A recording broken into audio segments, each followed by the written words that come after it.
নিজের হবু বর হিসেবে সেনাবাহিনীর মেজর অভিক চৌধুরীকে দেখেই চমকে উঠল সুনীতি। যে লোকটাকে জমের মতো ভয় পায়, যার আশেপাশে কয়েক সেকেন্ড থাকলে কাঁপাকাঁপি শুরু হয়ে যায়, তাকে কিনা আজীবন সহ্য করতে হবে। সুনীতি আর ভাবতে পারল না, দ্রুত উঠে দাঁড়িয়ে বলল, আমি এই বিয়েটা করতে পারবো না। সুনীতির বাবা সামিউল খন্দকার যেন মেয়ের কথা গ্রাহ্যই করলেন না, বেশ হাসি মুখেই বললেন, এটা মজা করার সময় নয় সুনীতি, আমরা এখানে একটা সিরিয়াস ম্যাটার নিয়ে কথা বলছি। সুনীতির এবার কান্না পেয়ে গেল। নিজের বাবাই যদি এমন করে তাহলে সে কাকে বোঝাবে? এ ভেবে একবার আর চোখে তাকালো অভিকের দিকে। অভিক পুরো ভাবলেশহীনভাবে বসে আছে, যেন কি হচ্ছে তাতে তার কোনো পরোয়াই নেই। সুনীতি মনে মনে বলল, অসম্ভব, এই খারুস লোকটাকে তো মরে গেলেও আমি বিয়ে করব না। অভিকের বাবা আহসান চৌধুরী সুনীতির অস্থিরতা লক্ষ্য করলেন, তাই তো তিনি সুনীতির উদ্দেশ্যে বললেন, সত্যি কি তুমি এই বিয়েটা করতে চাও না মা? সুনীতি একবার নিজের বাবা তো একবার অভিকের দিকে তাকিয়ে না বোধক মাথা নাড়ালো।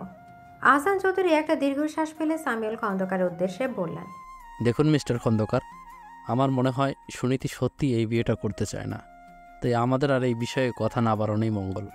কি বলো তুমি রাহেলা? বলে নিজের স্ত্রী রাহেলার দিকে তাকালেন। রাহেলা খাতুন বেশ নাখোশ হলেন। সুনীতিকে তার বেশ পছন্দ ছিল। একই এলাকায় বাড়ি হওয়ার কারণে মেয়েটাকে ছোট থেকেই দেখেছেন। মেয়েটা যথেষ্ট ভদ্র এবং শালীন, ব্যবহারও অমায়িক। তাই তো চেয়েছিলেন নিজের ছেলের বউয়ের করে নিয়ে যেতে, কিন্তু মেয়েটার এভাবে মুখের উপর না বলে দেওয়াটা তিনি বেশ নারাজও হলেন। তাই তো গভীর স্বরে বললেন, তোমার যা ইচ্ছে। আহসান চৌধুরী বেশ বুঝতে পারলেন তার ঘরণী ভীষণ চটে গেছেন, তাই আর তাকে বেশি খোঁজাতে চাইলেন না।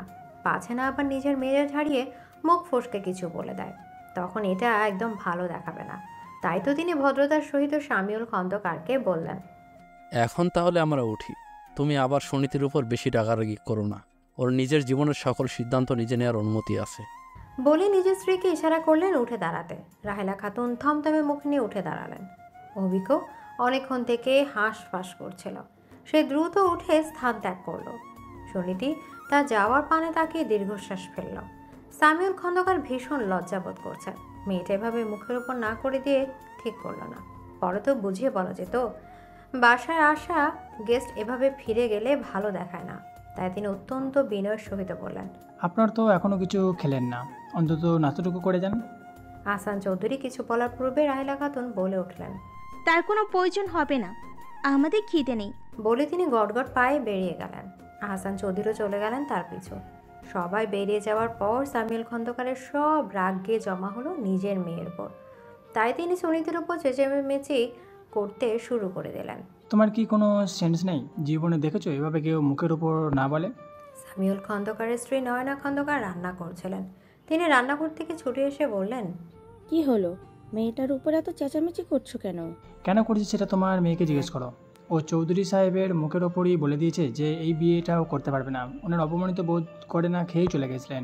সে কি, আমি যে ওনাদের জন্য কত কিছু বানালাম। সেটা তুমি নিজের গুণধর মেয়েকে বলো, আদর দিয়ে তো মাথায় তুলেছ। নয়না খন্দকার নিজের মেয়ের মাথায় হাত বুলিয়ে বলেন, এভাবে বলো না, একটাই তো মেয়ে আমাদের, ওকে আদর করবো না তো কাকে করব? আর তাছাড়া ওর বয়সটাও তো কম, এখনো বাচ্চা, তাই বুঝতে পারেনি।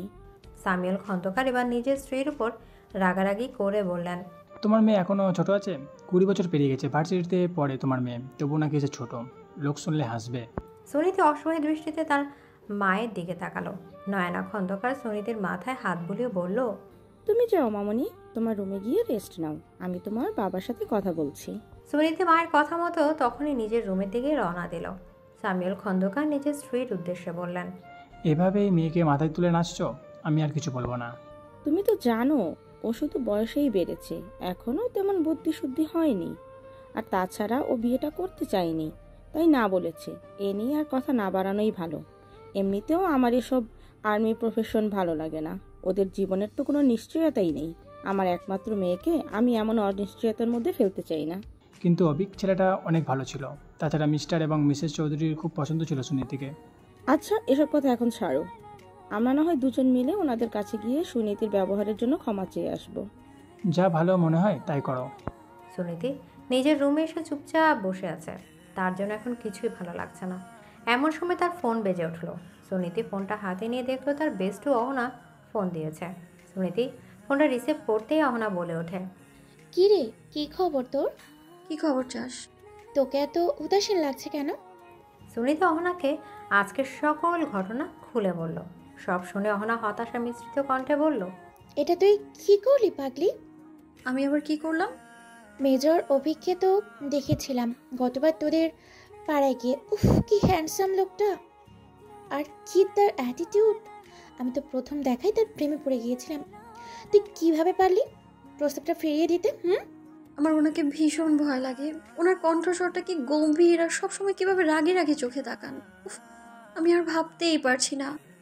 ছোটবেলায় একবার ওনার ধমক খেয়েছিলাম, আজও ওই ঘটনা দুঃস্বপ্নে দেখি। তোর যদি ওনাকে এত পছন্দ হয় তাহলে তুই বিয়ে করে নে। প্রয়োজনে তাই করব। ধন্যবাদ আমার রাস্তাটা পরিষ্কার করে দেওয়ার জন্য। এদিকে মজা করে কথাটা বলে ফোন রেখে দিল অহনা। আর সুনীতি ফোন রেখে দিয়ে অহনার বলা কথাগুলো ভাবতে লাগলো। আসলে লোকটা ভীষণ সুদর্শন। তখনই তার কানে ভেসে উঠল 10 বছর আগে সেই ধমক। এই মেয়ে, আমার গিটারে হাত দিয়েছো কেন? ওটা রেখে দাও বলছি। ব্যাস অতীত থেকে বেরিয়ে এসে সে বলে, আল্লাহ বাঁচাইছে। এদিকে বাড়িতে এসে অভিক নিজের রুমে ঢুকেই দরজা বন্ধ করে চারিদিকে যা পাচ্ছে ছুঁড়ে ফেলছে। এখনও সেই মুহূর্তটা ভুলতে পারছে না। ওই মেয়েটার এত বড় সাহস অভিককে রিজেক্ট করে। অভিক যে সুনীতিকে পছন্দ করতো ব্যাপারটা এমন নয়, কিন্তু সুনীতি তাকে এভাবে রিজেক্ট করার ব্যাপারটা তার আত্মসম্মানে লেগেছে, তাই সে এত রিয়েক্ট করছে। এদিকে রাহেলা খাতুন নিজের স্বামী আহসান চৌধুরীর উদ্দেশ্যে বললেন, সব দোষ তোমার। আমি আবার কি করলাম? তুমিও তো সুনীতিকে দেখতে যেতে চাইছিলে। আমার কিছু ভালো লাগছে না। ওই মেয়ের এত বড় সাহস আমার হীরের টুকরো ছেলেকে রিজেক্ট করে। দেখবে ওর কোনো দিনও ভালো হবে না। এভাবে কাউকে বদদোয়া দেওয়া ঠিক না রাহেলা, তুমি নিজেকে সামলাও। এদিকে মেজর অভিক নিজের কক্ষে দরজা বন্ধ করে বসে আছে সকাল থেকে। রাহেলা খাতুন কয়েকবার এসে তাকে ডেকে গেছে, কিন্তু সে দরজা খুলেনি। তখনকার ঘটনা সে এখনও ভুলতে পারেনি। এর মধ্যে তার ফোনে একটা কল আসে। মেজর অভিক বিরক্ত হয়ে ফোনটা হাতে তুলে নিতেই দেখতে পায় তার বন্ধু আরাফাত কল দিয়েছে। আরাফাতও অভিকের সাথেই সেনাবাহিনীতে কাজ করে, কিন্তু তার পোস্টিং আলাদা জায়গায়। অভিক ফোনটা রিসিভ করতেই আরাফাত বলে, কিরে অভিক, কি খবর তোর? কি খবর চাস? আরে এত রেগে যাচ্ছিস কেন? মনে হচ্ছে তোর মন মেজাজ খুব একটা ভালো নেই। নিশ্চয়ই কিছু না কিছু হয়েছে। কি হয়েছে আমাকে খুলে বলতো। এদিকে অভিক যতই রাগী ও গম্ভীর হোক, আরাফাতের কাছে সে একদম খোলা বইয়ের মতো। ছোটবেলা থেকে তাদের বন্ধুত্ব অনেক গভীর। তাই অভিক নিঃসংকোচে সকালে সুনীতিদের বাড়িতে ঘটে যাওয়া সকল ঘটনা আরাফাতকে সবিস্তারে জানালো। আরাফাত সব সময় ঠান্ডা ছলে বলে, কর্মের এত বড় বুকের পাটা যে আমার জাদ্রেল বন্ধুকে রিজেক্ট করে দেয়। আরাফাত, একদম মজা করবি না। আরে ভাই, কুল কুল, আমার কথাটা শোন মন দিয়ে। তোর কি ওই মেয়েকে পছন্দ হয়েছিল নাকি? যদি হয়ে থাকে তো বল, প্রয়োজনে আমি ওই মেয়েকে তুলে এনে তোর সাথে বিয়ে দিয়ে দেব। ব্যাপারটা এমন না যে আমার ওই মেয়েটাকে পছন্দ হয়েছিল জন্য আমার এত রাগ হচ্ছে। তুই খুব ভালো করে জানিস আমি প্রত্যাখ্যান নিতে পারিনি। সেই স্কুল কলেজ লাইফ, এমনকি প্রফেশনাল লাইফে আসার পরেও তো আমাকে কতজন প্রেম নিবেদন করেছে। তাদের সবাইকে প্রত্যাখ্যান করে আমি অভ্যস্ত। এই প্রথম কোনো মেয়ে আমায় এভাবে প্রত্যাখ্যান করলো, এটা মেনে নেওয়া আমার জন্য কষ্টসাধ্য। ও, এই ব্যাপার। তাই তো বলি, তুই একটা মেয়ের জন্য খামোখা কেন এত রেগে যাবি? ব্যাপারটা তাহলে তোর ইগোতে লেগেছে। অভিক কোনো উত্তর দেয় না। আরাফাত একটা দীর্ঘশ্বাস ফেলে বলে, সুন্দরী মাই ফুট, ভিতর ডিম একটা। যতবার ওই মেয়ের মুখোমুখি হয়েছি ততবার কেমন ভয়ার্ত চোখে আমার দিকে তাকিয়েছে। আমাকে দেখেই শীতার্ত ব্যক্তির মতো কাঁপতে থাকে। মনে হয় যেন আমি মানুষ না, কোনো বাঘ অথবা ভাল্লুক। আরাফাত এ পর্যায়ে খিলখিল করে হাসতে থাকে। অভিক বিরক্ত হয়ে ফোন রেখে দেয়। অতঃপর রেগে মেঝেতে আরও কয়েকটা পুশ আপ দিতে থাকে। পুশ আপ দেওয়ার সাথে সাথে তার সুঠাম দেহের পেশিগুলো স্পষ্ট হচ্ছে। পেশিবহুল হাতে চাপ পড়ে সকল শিরা উপশিরা টের পাওয়া যাচ্ছে। যে কেউ এই অবস্থায় অভিককে দেখলে কোনো গ্রিক দেবতা ভেবে ভুল করে বসবে। স্যামুয়েল খন্দকার ড্রয়িং রুমে বসে তার স্ত্রী নয়না খন্দকারের সাথে বসে নিজেদের কন্যা সুনীতির ব্যাপারে কথা বলছিল। স্যামুয়েল খন্দকার চান যত দ্রুত সম্ভব নিজের মেয়ের বিয়ে দিতে। এদিকে নয়না খন্দকার স্বামীর উদ্দেশ্যে বললেন, মেয়েটাকে তুমি এত জলদি কেন বিয়ে দিতে চাইছো? ও তো সবেমাত্র অনার্স ফার্স্ট ইয়ারে পড়ে। আর কয়েক বছর যাক, তারপর না হয় বিয়ের কথা ভাবা যাবে। তুমি কি বুঝতে পারছো না নয়না, আমার সমস্যাটা এখনও ওই জায়গায়। সেটাই তো জানতে চাচ্ছি, কি কারণে তুমি আমাদের একমাত্র মেয়েকে এত তাড়াতাড়ি বিয়ে দিতে চাইছো?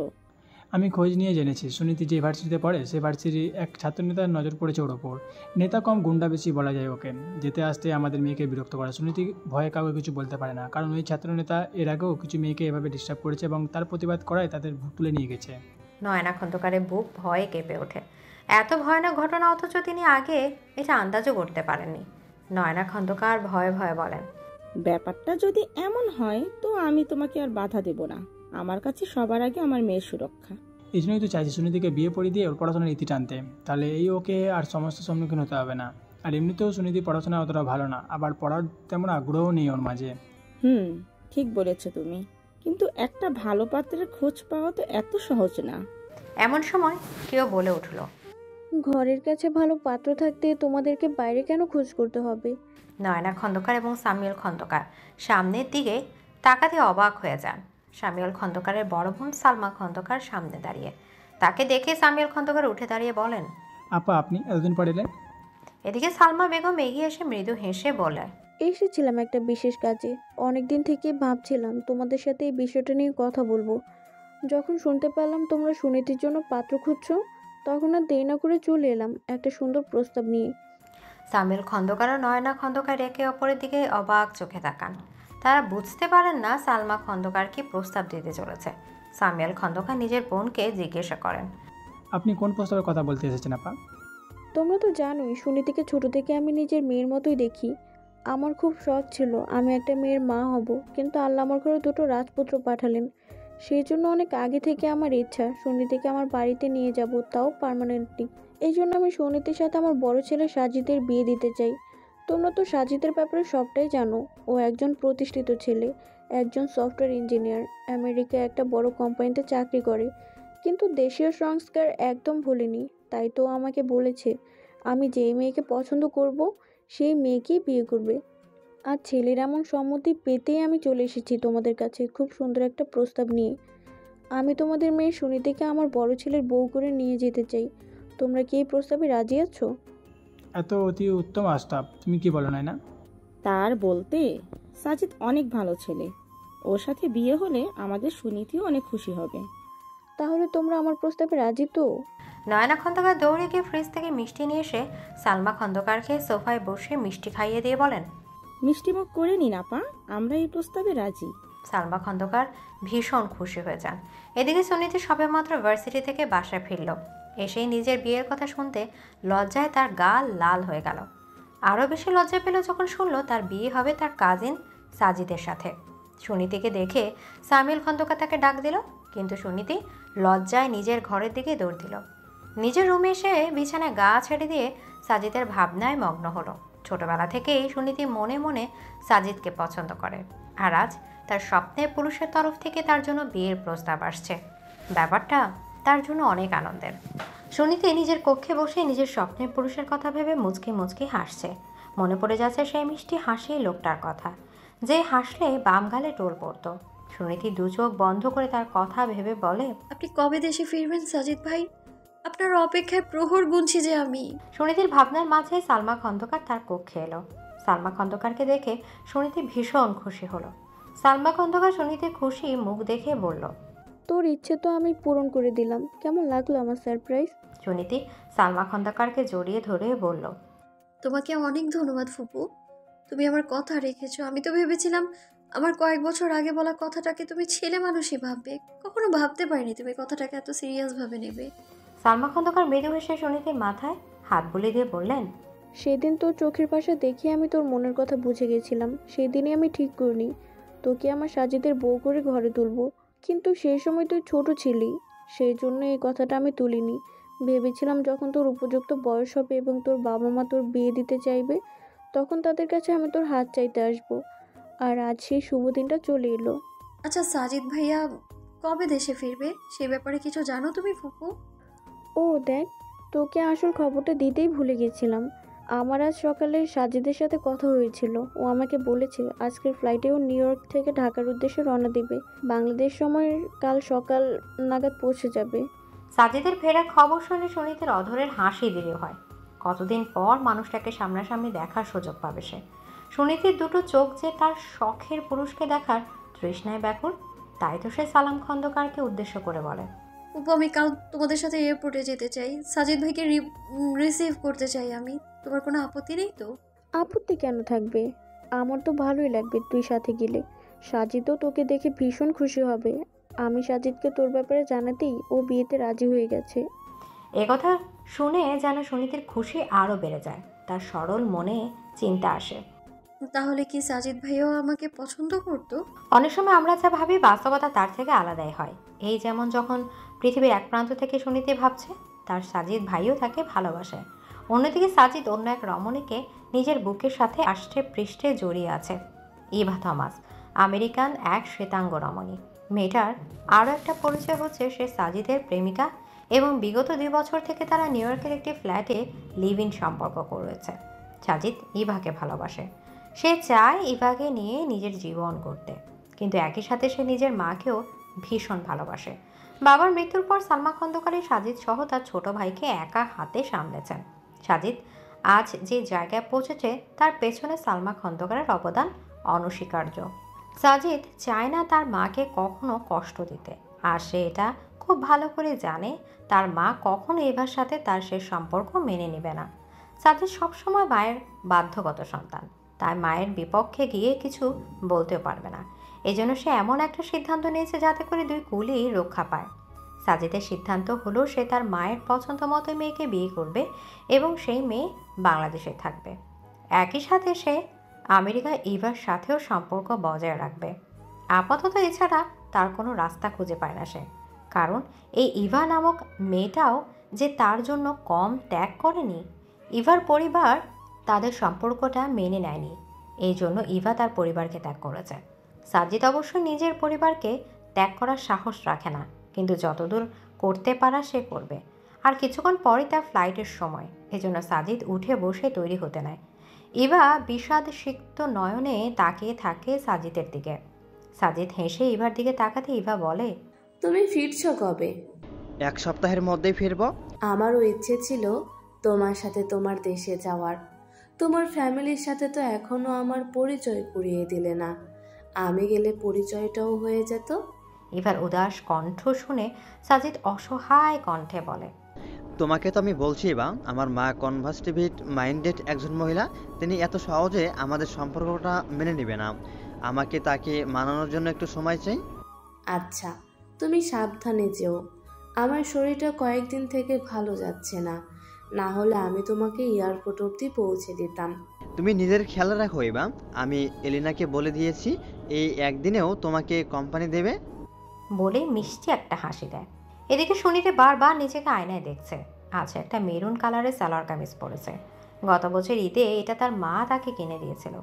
একটু পরে সালমা খন্দকার সুনীতিকে নিতে আসবে, তারপর সবাই মিলে একসাথে সাজিদকে এয়ারপোর্টে পিক করতে যাবে। সুনীতি সাধারণত খুব একটা মেকআপ করে না, তবে আজ হালকা মেকআপ করেছে। আয়নায় বারবার চোখ বুলে দেখছে তার সৌন্দর্যে কোনো কমতি আছে কিনা। সাজিদের সামনে নিজের কোনো খামতি প্রকাশ করতে চায় না সে। এদিকে নয়না খন্দকার দরজায় দাঁড়িয়ে মেয়ের পাগলামো দেখছেন। বারবার মেয়েকে এভাবে আয়নায় তাকাতে দেখে বলেন, তোমাকে অনেক সুন্দর লাগছে মামনি। বারবার এভাবে আয়নায় দেখতে হবে না। নিজের মাকে আসতে দেখে সুনীতি খানিক লজ্জা পায়, তাই তো আয়নার সামনে থেকে সরে আসে। নয়না খন্দকার এগিয়ে এসে মায়ের কপালে চুমু খেয়ে বললেন, কারো নজর না লাগু। সুনীতি খুব সুন্দর একটা হাসি উপহার দেয়। এদিকে সামিউল খন্দকার রুমে এসে তাড়া দিয়ে বলেন, হলো তোর? আপাতত সাগরকে নিয়ে চলে এসেছে। সাগর হলো সাজিদের ছোট ভাই, বর্তমানে ইন্টার সেকেন্ড ইয়ারে পড়ছে। বেশ চঞ্চল স্বভাবের ছেলেটা। সুনীতি সামিউল খন্দকারের সাথে নিচে যেতেই সাগর সুনীতিকে দেখে বলে, বাহ, আজ তো তোমাকে অনেক সুন্দর লাগছে আপি। আমি তো তোমার থেকে চোখ ফেরাতে পারছি না। ভাইয়ার যে কি অবস্থা হবে। সুনীতি লজ্জায় মিয়ে যায়। এদিকে এয়ারপোর্টে এসে গাড়ি থেকে নেমে সুনীতি খেয়াল করে উত্তেজনায় তার হৃদস্পন্দন বেড়ে গেছে।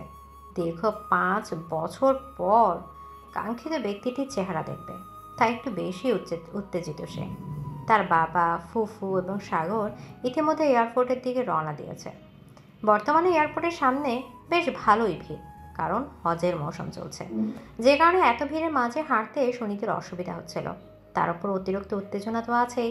এর মধ্যে যে ঘোষণা শুনতে পায় যে আমেরিকান এয়ারলাইন্সের New York John F Kennedy International Airport থেকে আসা বিমানটি একটু পরেই ঢাকা শাহজালাল আন্তর্জাতিক বিমানবন্দরে ল্যান্ড করেছে। এটা শুনে তার উত্তেজনা দ্বিগুণ বেড়ে যায়। সে সাজিদকে দেখার তৃষ্ণা মেটানোর জন্য দৌড়াতে যায়। এমন সময় বেঁধে যায় বিপত্তি। এত লোকের মাঝে হঠাৎ এভাবে দৌড়াতে গিয়ে কারো একটার সাথে ধাক্কা খেয়ে পড়ে যেতে নেয় সুনীতি। এমন সময় দুটো বলিষ্ঠ হাত তাকে আঁকড়ে ধরে। সুনীতি ভয়ে দু চোখ বন্ধ করে নেয়। ভেবেছিল পড়ে যাবে, তবে হঠাৎ আবিষ্কার করে সে হয়তো শূন্য ভাবছে। পিট করে চোখ তুলে তাকাতে যা দেখে তাতে ভয়ে কুঁকড়ে ওঠে। একজোড়া বিরক্তি ভরা দৃষ্টিতে তার দিক স্থির। সুনীতি কিছু বলার চেষ্টা করে, কিন্তু ভয়ে তার কথা গলাতেই আটকে যায়। এদিকে মেজর অভিকের বিরক্তির পরিমাণ বাড়ে। সে এখানে এসেছিল তার বন্ধু আরাফাতকে রিসিভ করতে। এর মধ্যে হঠাৎ খেয়াল করে সুনীতি পাগলের মতো দৌড়াতে এগিয়ে আসছে। মেয়েটা একটা লোকের সাথে ধাক্কা খেয়ে পড়ে যেতে নিতেই তাকে ধরে ফেলে। অনেকক্ষণ থেকে মেয়েটার কোনো প্রতিক্রিয়া না দেখে ভারেক্কি কণ্ঠে ধমকে বলে উঠল, এয়ারপোর্টটাকে কি প্লেগ্রাউন্ড পেয়েছো নাকি যে উন্মাদের মতো দৌড়াচ্ছিলে? এদিকে মেজর অভিক চৌধুরী তখনও সুনীতিকে শক্ত করে ধরেছিল। সুনীতি এমনিতেই এই লোকটাকে ভয় পায়। এখন তার এমন ধমক শুনে এবং এত কাছে থেকে ভয় বাড়ল। কিছুতেই কিছু বলতে পারছিল না। অনেক কষ্টে বলে, আমাকে ছেড়ে দিন। মেজর অভিক সুনীতিকে সোজা হয়ে দাঁড়াতে সাহায্য করে। এরই মধ্যে সামিউল খন্দকারও সুনীতিকে দেখতে না পেয়ে খুঁজতে চলে এসেছে। তিনি সুনীতিকে দেখতে পাওয়া মাত্রই ছুটে এলেন। বেশ রাগী সুরে বললেন, কোথায় হারিয়ে গেছিলি তুই? এত কেয়ারলেস হলে চলে? মেজর অভিক সামিউল খন্দকারের উদ্দেশ্যে বলেন, আপনার মেয়েকে একটু চোখ কান খোলা রেখে চলতে বলবেন আঙ্কেল। আর একটু হলেই পড়ে গিয়ে হাত পা ভাঙতো। সামিউল খন্দকার আটকে ওঠেন। সুনীতির উদ্দেশ্যে বলেন, কি হয়েছে সুনীতি? আসলে বাবা, আমি তোমাদের খুঁজে না পেয়ে ভয় পেয়ে গিয়েছিলাম, তাই দৌড়াতে গিয়ে পড়ে যেতে নিচ্ছিলাম। সেই সময় উনি এনে বাঁচিয়েছেন আমায়। তুই আসলেই কখনো বড় হবি না। অতঃপর অভিকের দিকে তাকিয়ে বলেন, তোমাকে অনেক ধন্যবাদ অভিক। ধন্যবাদ দিতে হবে না আঙ্কেল, কাউকে বিপদে দেখলে আমি এমনি সাহায্যে এগিয়ে যাই। সালমা খন্দকার ততক্ষণে সাজিদকে নিয়ে সেখানে উপস্থিত হন। সাজিদ বলে ওঠে, কি হয়েছে এখানে? এতদিন পর সেই প্রিয় কণ্ঠস্বরটি শুনে সুনীতির হৃদস্পন্দন দ্রুত হয়। চোখ ঘুরে সাজিদের দিকে তাকাতেই তার মন আবেগে জোয়ারে ভেসে যায়। কতদিন পর এই প্রিয় মুখশ্রীর দর্শন ঘটল। সুনীতি হেসে সাজিদের উদ্দেশ্যে বলল, কেমন আছো সাজিদ ভাই? সাজিদ একটু অপ্রস্তুত হয়ে গেল। থতমত খেয়ে বলল, হ্যাঁ ভালোই, তুমি কেমন আছো? আমিও ভালো আছি। তোমাকে দেখে আরো ভালো হয়ে গেলাম। মনে মনে সালমা খন্দকার সাজিদ ও সুনীতির উদ্দেশ্যে বলল, এখানেই কি এতদিনের সব জমানো কথা বলবি নাকি? বাসায় ফিরে বিশ্রাম নে, তারপর তো অঢেল সময় পাবি কথা বলার জন্য। এক কথা সুনীতি লজ্জায় মাথা নুয়ে নিল। সাজিদের চেহারায় ফুটে উঠল বিরক্তির আভাস। এমন সময় আরাফাত সেখানে উপস্থিত হয়ে বলে উঠল, অভিক তুই এখানে? আর আমি চারিদিকে তোকে খুঁজে বেড়াচ্ছি। অভিক আরাফাতের কাছে এগিয়ে যায়। তারা দুজন একে অপরকে আলিঙ্গন করে নেয়। সামিউল খন্দকার অভিকের উদ্দেশ্যে বলেন, অভিক, তোমাকে আরও একবার ধন্যবাদ জানাচ্ছি। আমাদের এখন বাসে যেতে হবে। ঠিক আছে আঙ্কেল, কোনো ব্যাপার না। অভিকের দিকে মুগ্ধ দৃষ্টিতে তাকান সামিউল খন্দকার। তার অভিককে ভীষণ পছন্দ ছিল। ছেলেটা যেমন নির্ভীক, পরোপকারী, ঠিক তেমনি সুন্দর ব্যক্তিত্বের। এমন কাউকে নিজের জামাই হিসেবে পেলে মন্দ হতো না। কিন্তু কি আর করার, তার মেয়ে খাঁটি হীরের কদর বুঝল না। সামিউল খন্দকার একটা দীর্ঘশ্বাস ফেলেন। এদিকে আরাফাতের চোখ যায় সাজিদের দিকে। সাজিদকে দেখে তার ভীষণ চেনা চেনা লাগে।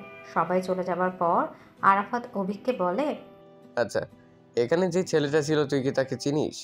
না, হয়তো সামিউল আঙ্কেলের রিলেটিভ হবে। কেন বলতো? ছেলেটাকে আমার কেমন চেনা চেনা লাগলো, মনে হয় আগে কোথাও দেখেছি। যতদূর বুঝলাম উনি নিউ ইয়র্ক থেকেই এসেছেন, তাই হয়তো তোর চেনা চেনা লাগছে। তাই হবে হয়তো। কিন্তু আরাফাতের মনে একটা দ্বিধা থেকেই যায়। এদিকে সামিউল খন্দকার ও সুনীতি সাজিদের বাসায় এসেছে। এতদিন পর ছেলেকে পাশে পাওয়ায় সালমা খন্দকার তাকে নিয়ে ব্যস্ত হয়ে পড়েছে। তবে নিজের ভাইঝির যতেও তিনি ত্রুটি রাখতে চান না। সাজিদ ফ্রেশ হতে নিজের কক্ষে চলে যেতেই সালমা খন্দকার সামিউল খন্দকারের পাশে সোফায় বসে পড়লেন। অতঃপর বললেন, তোকে একটা জরুরি কথা বলার ছিল। জি আপা, বলুন। তুই তো জানিস সাজিদ যে কোম্পানিতে জব করে সেখান থেকে ছুটি ম্যানেজ করা কত টাফ। ও মাত্র এক সপ্তাহের ছুটি জোগাড় করেছে অনেক কষ্টে। এই ছুটি শেষ হয়ে গেলে আগামী 1 বছর আর কোনো ছুটি পাবে না। কি বলছেন আপা? তাহলে ওদের বিয়েটা হবে কখন? সেই ব্যাপারেই তোর সাথে কথা বলতে চাইছি। আমি ভাবছিলাম এই 1 সপ্তাহের মধ্যে ওদের বিয়েটা দিয়ে দেব। সামিউল খন্দকার অবাক হয়ে যান বোনের এমন প্রস্তাব শুনে। হতবাক সুরে বলেন, কিন্তু এক সপ্তাহের মধ্যে এত কিছু কীভাবে সম্ভব? সম্ভব। দেখ, বিয়েটা এত জাঁকজমকভাবে দিতে চাইছি না। এমনি কয়েকজন পাড়া প্রতিবেশী আর ঘনিষ্ঠ আত্মীয় স্বজনই শুধু থাকবে। আর আয়োজন নিয়ে ভাবতে হবে না। আমি অলরেডি একটা কমিউনিটি সেন্টারে কথা বলে রেখেছি, ওরা সব ডেকোরেটেড করে দেবে। আমি বুঝতে পারছি আপা, কিন্তু সুনীতি আমার একমাত্র মেয়ে, ওর বিয়ে নিয়ে আমার অনেক স্বপ্ন ছিল। সামিউন, এভাবে বলিস কেন? বিয়ে হলো একটা পবিত্র সম্পর্ক, এখানে এত আনুষ্ঠানিকতার কি আছে? সুনীতি, তোর কি মত? এই এক সপ্তাহের মাঝে বিয়ে হলে তোর কোনো অসুবিধা আছে? না, আমার কোনো অসুবিধা নেই। তাহলে তো হয়েই গেল। আমি বাসায় ফিরে নয়নার সাথে কথা বলে আপনাকে আমাদের সিদ্ধান্ত জানাচ্ছি। সুনীতি বাসায় ফিরে সর্বপ্রথম তার বান্ধবী অহনাকে সুখবরটা দিল, যা শুনে অহনা খুশি হয়ে বলল, কি বলিস দোস্ত? তাহলে এক সপ্তাহের মধ্যে তোর বিয়ের দাওয়াত পাচ্ছি? হ্যাঁ, আম্মু আব্বু রাজি হয়েছে। আগামী শুক্রবার আমার আর সাজিদ ভাইয়ের বিয়ে। তুই নিশ্চয়ই খুব খুশি? অনেক খুশি তো হবারই কথা, নিজের পছন্দের মানুষকে বিয়ে করতে চলেছিস। আচ্ছা, তোর সাজিদ ভাইয়ের একটা পিক সেন্ড করতো। অহনার কথা মতো সুনীতি হোয়াটসঅ্যাপের মাধ্যমে সাজিদের খুব সুন্দর একটা ছবি পাঠিয়ে দিল। অতঃপর বলল, কেমন? ভালো আছে, কিন্তু মেজর অভিক এর থেকে ভালো ছিল। সুনীতি অহনার এমন কথায় বিরক্ত হয়। ওই গম্ভীর লোকটার সাথে কিনা তার সদা হাস্যোজ্জ্বল সাজিদ ভাইয়া পিছিয়ে, তাই তো প্রতিবাদী সুরে বলে, কোন দিক দিয়ে সাজিদ ভাইয়া মেজর অভিকের থেকে পিছিয়ে? দেখ, তোর সাজিদ ভাইয়ের গায়ের রং একটু ফর্সা এবং হাসি খুশি, এটাই যা।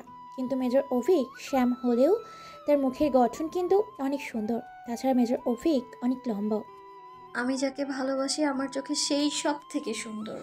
আচ্ছা ঠিক আছে, তোর সাথে তর্ক করতে চাই না। তা তোর সাজিদ ভাইয়ের সাথে কথা বলেছিস? ওহ, ভালো কথা মনে করালি। ফুপু নাম্বারটা দিয়েছিল, এখন কল করব ভাবছি। আচ্ছা কর। সুনীতি অহনার ফোন কেটে দিয়ে সাজিদকে কল দিল। কয়েকবার রিং হবার পর সে ফোনটা রিসিভ করে বলল, কে? সাজিদ ভাইয়া, আমি সুনীতি। ও, আসলে আমি অনেকক্ষণ জার্নি করেছি তো, তাই একটু টায়ার্ড লাগছে। এখন একটা লম্বা ঘুম দেব, কাল কথা বলে। সাজিদের এমন কথায় সুনীতির খারাপ লাগলো, সে মেনে নেয়, বলে, আচ্ছা ভাই, আপনি বিশ্রাম করুন, শুভরাত্রি। সাজিদ ফোন রেখে দিয়ে ফোনটা দূরে ছুঁড়ে বলে, উফ, আমি কিভাবে এই মেয়েটাকে মেনে নেব? আমার মনে যে শুধু এভা আছে। আর এদিকে সাজিদের কথায় কষ্ট পেয়ে রাতে না খেয়ে ঘুমিয়ে পড়ে সুনীতি। চোখের কার্নিশ বেয়ে গড়িয়ে পড়ে নোনা জলের স্রোত। আজ সুনীতি তার ফুফুর বাসায় চলে এসেছে সাজিদের সাথে দেখা করার জন্য। সুনীতিকে আসতে দেখে তার ফুফু সালমা খন্দকার অনেক খুশি হলেন। বললেন, তুই এসেছিস সুনীতি, তোকে দেখে আমি খুব খুশি হলাম। সুনীতি হালকা হাসল। এই মুহূর্তে তার সাগর এসে বলল, আরে সুনীতি আপু, তুমি ভাইয়ার সাথে দেখা করতে এসেছো নিশ্চয়ই। সুনীতি লজ্জা পেয়ে গেল। সালমা খন্দকার বললেন, সাগর, তুই এখন থেকে সুনীতিকে আপু ডাকা ছেড়ে ভাবি ডাকার অভ্যাস করে নি। কিছুদিন পরেই তো ওর সাথে তোর বড় ভাইয়ের বিয়ে। আগে বিয়েটা হোক, তারপর না হয় বলবো। এমনও তো হতে পারে যে বিয়েটা ভেস্তে গেল। সাগরের কথা শুনে সুনীতির বুক ছ্যাঁত করে উঠল। সালমা খন্দকার বলে উঠলেন, একদম অলক্ষণে কথা বলবি না, সুনীতির সাথেই সাজিদের বিয়েটা হবে। সাগর আর কিছু বলল না। সে শুধু তীক্ষ্ণ দৃষ্টিতে একবার নিজের ভাইয়ের ঘরের দিকে তাকালো। গতকাল রাতে সে তার ভাইকে কারোর সাথে কথা বলতে শুনেছে। সেগুলো বেশ ঘনিষ্ঠ রকমের কথাবার্তা। ছোটবেলা থেকে সাগর দেখে আসছে সাজিদ তার মায়ের চোখের মণি। সে পড়াশোনা ভালো এবং মায়ের বাধ্য, সেজন্য বেশি ভালোবাসা পেয়েছে। সাগর একটু চঞ্চল আর দুষ্ট স্বভাবের এবং তার পড়াশোনাতেও তেমন কোনো মনোযোগ নেই। তাই সালমা খন্দকার সবসময় নিজের বড় ছেলের সাথে তার তুলনা করে। এসব ভেবে সাগর মৃদু হেসে মনে মনে বলে, তোমার বড় ছেলের মুখোশ সবার সামনে খুলে দেওয়ার সময় বোধহয় এসে গেছে। আমাকে সবসময় তোমার বড় ছেলেকে নিয়ে কথা শোনাও তো। এবার দেখো তোমার বড় ছেলের আসল চেহারা কিভাবে সবার সামনে আনি। সুনীতি চুপচাপ দাঁড়িয়েছিল। সালমা খন্দকার তাকে উদ্দেশ্য করে বলেন, সাজিদ নিজের ঘরেই আছে, তুই চাইলে গিয়ে দেখা করে আসতে পারিস। সুনীতি মাথা নাড়িয়ে এগিয়ে গেল সাজিদের রুমের দিকে। গতকাল রাতে সাজিদ ওভাবে কথা বলায় সেটা মোটেও ওর ভালো লাগেনি, তাই তার মন একটু বিষণ্ণ। সুনীতি সাজিদের রুমের সামনে গিয়ে দাঁড়াতে শুনতে চায় সে কাউকে বলছে, তুমি একদম চিন্তা করো না এভা, আমি এদিকটা সামলে নিচ্ছি। আমি যত তাড়াতাড়ি সম্ভব ফিরবো। আর কথা বলতে গিয়ে সাজিদ থেমে যায়। সে লক্ষ্য করে দরজার সামনে হয়তো কেউ দাঁড়িয়ে আছে, তার ছায়া টের পাওয়া যাচ্ছে। তাই সে চেঁচিয়ে ওঠে, কে ওখানে? সুনীতি কেঁপে ওঠে, ভয় কিছু বলতে পারে না। সাজিদ ইভাকে বলে, ফোনটা একটু হোল্ড করে রাখো। বলেই সে দরজার সামনে চলে আসে। পর্দা সরিয়ে সুনীতিকে দেখতে পেয়ে বেশ রেগে যায়। সুনীতি কিছু বলতে যাবে তার আগে সাজিদ বলে ওঠে, এ কি, তুমি এখানে এভাবে দাঁড়িয়ে আছো কেন? কোনো ম্যানারও শেখোনি? শেষ লাইনটা বেশ চেঁচিয়ে বলে ফেলল। সুনীতি কাঁদতে শুরু করে দিল তার চিৎকারের শব্দে। সালমা খন্দকার এগিয়ে এসে সাজিদকে বললেন, কি হয়েছে সাজিদ, এভাবে চেঁচাচ্ছিস কেন? সাজিদ কিছু বলে না। সালমা খন্দকার খেয়াল করেন সুনীতি কাঁদছে, তাই তিনি সুনীতিকে জড়িয়ে ধরেন। সুনীতির কাঁদতে কাঁদতে হিচকে উঠে যায়। সে বলতে থাকে, বিশ্বাস করো ফুপু, আমি কিছু করিনি, শুধু দরজার সামনে এসে দাঁড়িয়েছিলাম আর তাতেই উনি আমায়। তুইও কি এভাবে ধমক দিস কেন? আসলে আম্মু, আমি ফোনে একটা জরুরি কথা বলছিলাম, আর এমন সময় আচমকা সাগর সেখানে এসে বলে, তা কার সাথে কি এমন জরুরি কথা বলছিলি তুই যে সুনীতি আপু চলে আসায় এত চটে এলি? তার চোখে মুখে সন্দেহের বান। সাজিদ ব্যাপারটা স্বাভাবিক করার জন্য সুনীতির কাছে গিয়ে বলে ওঠে, সরি, আসলে মেজাজটা একটু খারাপ ছিল, তাই। তুমি কিছু মনে করো না সুনীতি। সুনীতি সাজিদের উপর ভীষণ রাগ করেছিল, তাই তার কথার কোনো জবাব দেয় না। সালমা খন্দকার সুনীতিকে বলেন, তুই আমার সাথে আয়, আমি আজ সকালে খিচুড়ি রান্না করেছি, তুই তো খিচুড়ি খেতে ভালোবাসিস, চল খেয়ে নিবি। সুনীতি মাথা নাড়িয়ে সালমা খন্দকারের সাথে যেতে থাকে। তাদের যাওয়ার দিকে তাকে সাজিদ একটা দীর্ঘ নিঃশ্বাস ফেলে। ওরা চলে যাবার পর সাগর সাজিদের সামনে এসে বলে, তা মায়ের ভালো ছেলের আর কি কি রূপ দেখতে হবে? ঠিক করে কথা বল সাগর, আমি বড় ভাই হই তোর। সম্মান করার মতো কাজ করলে সম্মান পাবি, না হলে নয়। একটা কথা জানিস তো ভাইয়া, অতি ভক্তি চোরের লক্ষণ। তোর উপর আমার কেন যেন সন্দেহ হয়। আসলেই কি তুই এত ভালো যতটা মানুষকে দেখাস? মানে কি বলতে চাচ্ছিস তুই? আমি কি বলতে চাইছি সেটা তুই খুব ভালোভাবেই বুঝতে পেরেছিস। যাই হোক, একটা কথা মাথায় রাখিস, সুনীতি আপুকে কিন্তু আমি নিজের বড় বোনের থেকে কম কিছু ভাবে না। তাই তুই যদি সুনীতি আপুকে কোনোভাবে ঠকানোর চেষ্টা করিস তাহলে আমি তোকে ছেড়ে কথা বলবো না। এটুকু বলে সাগর বিদায় নেয়। এদিকে সাগরের কথা শুনে সাজিদের শরীর বেয়ে ঘাম নামতে থাকে। সে টিস্যু দিয়ে ঘাম মুছতে থাকে। মেজর অভিক তার বন্ধু আরাফাতকে নিয়ে আজ একটু শহর ঘুরে দেখছিল। কত দিন হয়ে গেল দুই বন্ধু একসাথে আড্ডা দেয় না। কাজে এতটা ব্যস্ত থাকতে হয় যে অন্যদিকে নজর দেওয়ার সময় নেই। আজ ঘুরতে ঘুরতে দুজনের শহরের শেষ প্রান্তে মফস্বল এলাকায় চলে এসেছে। এখানে এসে একটু স্বস্তির নিঃশ্বাস নেয় আরাফাত। একটা গাছের নিচে বসে বলে, তুইও আমার পাশে বস, আবার আমরা হারিয়ে যাই কলেজ জীবনে। অভিক হালকা হেসে আরাফাতের পাশে বসে।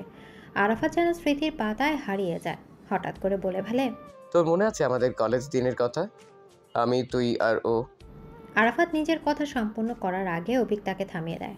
আরাফাত একটা দীর্ঘশ্বাস ফেলে। অভিক বলে, অতীতকে তার জায়গাতেই থাকতে দে, বর্তমানে টেনে এনে এই সুন্দর মুহূর্তটা নষ্ট করিস না। তুই আজও ওকে মনে রেখেছিস? আরাফাতের প্রশ্নে ভীষণ রেগে যায় অভিক। গা ছাড়া দিয়ে উঠে বসে বলে, তোকে প্রথম এবং শেষবারের মতো ওয়ার্নিং দিচ্ছি, আমার সামনে আর ওর নাম নিবি না, ক্লিয়ার? আরাফাত আর কিছু বলে না। সে বেশ ভালোই বুঝতে পেরেছে অভিক মুখে যাই বলুক এখনও অতীতকে আঁকড়ে ধরে আছে, এখনও ভুলে যায়নি অতীতের মুহূর্তগুলো। তাই সে অভিকের কাঁধে হাত রেখে বলে, দুঃখ নিজের মাঝে লুকিয়ে রাখা কোনো সমাধান না, মাঝে মাঝে দুঃখ কারোর সাথে ভাগ করে নিতে হয়। অভিক তখনও চুপ। আরাফাত একটু থেমে বলে, বুঝতে পারছি তুই আমার সাথে নিজের দুঃখগুলো শেয়ার করবি না, তাহলে যার সাথে নিশ্চিন্তে শেয়ার করতে পারবি তার সাথে করিস। আঙ্কেল বলছিল তোর বিয়ের কথা। তুই বাবাকে বলিস এই নিয়ে আর কথা না তুলতে, আমার এসবে আগ্রহ নেই। এটা কেমন কথা? আমাদের সবারই জীবনের সঙ্গীর প্রয়োজন। But I don't need, Major Abhik is enough for him. বলে সে হনহন করে হাঁটা ধরে। আরাফাত অভিকে যাওয়ার পানে তাকে দীর্ঘশ্বাস ফেলে বলে, কিন্তু আজ আমি উপলব্ধি করলাম তোর কাউকে দরকার, অন্য সবার থেকে বেশি দরকার একজন সঙ্গীর, যার কাছে নির্দ্বিধায় খোলা বইয়ের মতো সব কিছু শেয়ার করতে পারবি। সুনীতি তার ফুপু সালমা খন্দকারের সাথে বসে বসে গল্প করছিল। গল্প করা ফাঁকে ফাঁকে আর চোখে সাজিদকে দেখছিল। সাজিদ একটু দূরে বসে কম্পিউটারের কিছু কাজ করছিল। সুনীতি আলাপচারিতা শেষে তার ফুপুকে বলে, এখন তাহলে আমি উঠি ফুপু? এত তাড়াতাড়ি চলে যাবি? হ্যাঁ, আসলে আজ ইউনিভার্সিটিতে যেতে হবে, একটু জরুরি ক্লাস আছে। সুনীতি উঠতে যাবে তখন সালমা খন্দকার সাজিদের উদ্দেশ্যে বলে, সাজিদ যা, সুনীতিকে ওর ভার্সিটিতে গিয়ে ড্রপ করে আয়। সাজিদ বিরক্তি নিয়ে উঠে বসে। সুনীতির দিকে এক পলক তাকিয়ে বলে, চলে এসো, আমি গাড়িটা বের করি। সুনীতি মাথা নাড়ায়। সাজিদ বাড়ি থেকে বের হতেই সাগর এসে সেখানে উপস্থিত হয়। সালমা খন্দকার নিজের কাজে ব্যস্ত হয়ে পড়েন। রান্নাঘরে গিয়ে তিনি আজকে রান্না করতে থাকেন। এই সুযোগে সাগর সুনীতির কাছে এসে তাকে বলে, ছোট ভাই হিসেবে তোমাকে একটা পরামর্শ দিচ্ছি। আপু, তুমি চোখ কান খোলা রেখো, চোখ বন্ধ করে কাউকে বিশ্বাস করো না। আজকালকার যুগে কাউকে এত সহজে বিশ্বাস করতে নেই। সুনীতি সাগর এসব কথায় কোনো মানে বুঝতে পারল না। কাকে উদ্দেশ্য করে সেই কথাগুলো বলল? সুনীতি কিছু সময় সাগরের পানে অবাক হয়ে চেয়ে থাকে। কিছু বলতে যাবে, তার আগেই সাজিদ এসে বলে, তোমাকে না বললাম তাড়াতাড়ি আসতে? আমি গাড়ি বের করে কতক্ষণ ওয়েট করব? আচ্ছা চলুন, আমি যাচ্ছি। সুনীতি যাওয়ার জন্য সামনে পা বাড়াতে সাগর আবারও তাকে উদ্দেশ্য করে বলল, যা বললাম সেই কথাটা মাথায় রেখো আব্বু। সুনীতি সাগরের দিকে এক পলক তাকিয়ে বাইরে চলে এলো। তারপর সাজিদ তার সামনে গাড়ি নিয়ে আসায় সাজিদের গাড়িতে উঠে বসলো। সাজিদ গাড়ি চালানো শুরু করলো। সাজিদের পাশে সিটেই বসে আছে সুনীতি। তার মনে একদম অন্যরকম ফিলিংস হচ্ছিল। সাজিদ হঠাৎ করে বলে উঠল, আচ্ছা সাগর, তোমায় কি বলছিল? তেমন বিশেষ কিছু না। ওর থেকে একটু দূরে থাকো। ছোট থেকেই ও আমাকে সহ্য করতে পারে না, কারণ মা ওর থেকে আমাকে বেশি ভালোবাসে। তাই হয়তো তোমাকে আমার নামে ভরকানোর চেষ্টা করবে। আমার বিশ্বাস আছে আপনার উপর। কারো কথায় সেই বিশ্বাসে বিন্দুমাত্র ফাটল আসবে না। আমি জানি আপনি মানুষ হিসেবে অনেক ভালো। সাজিদ একটা বাঁকা হাসি দিয়ে মনে মনে বলল, এই অন্ধবিশ্বাসই তোমার জীবনে কাল হয়ে যাবে। আমাকে এত বিশ্বাস না করলেও পারতে। সাজিদ সুনীতিকে তার ভার্সিটির সামনে এসে নামিয়ে দিল।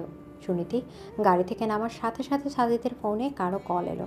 সাজিদ মৃদু হেসে ফোনটা রিসিভ করে কথা বলতে শুরু করলো। সুনীতি দেখলো সাজিদ কারোর সাথে কথা বলায় ব্যস্ত। তাই সে আর সাজিদকে কিছু না বলে সামনে এগিয়ে যেতে লাগলো। এদিকে সাজিদ ইভার সাথে কথা বলছিল। ইভা উদ্বিগ্ন স্বরে সাজিদকে বলে, তুমি কবে ইউএসএতে ফিরবে? তোমার জন্য আমি আর কত অপেক্ষা করব? প্লিজ তাড়াতাড়ি ফিরে আসো। আর কটা দিন অপেক্ষা করো। মায়ের শরীর অনেক খারাপ, তাকে নিয়ে রোজ হাসপাতালে দৌড়াদৌড়ি করতে হচ্ছে। এই অবস্থায় আমি কিভাবে যাই বলো? মায়ের প্রতি তো আমার একটা কর্তব্য আছে। তুমি তোমার মাকেও এখানে নিয়ে আসো, তাহলেই তো সমস্যা মিটে যায়।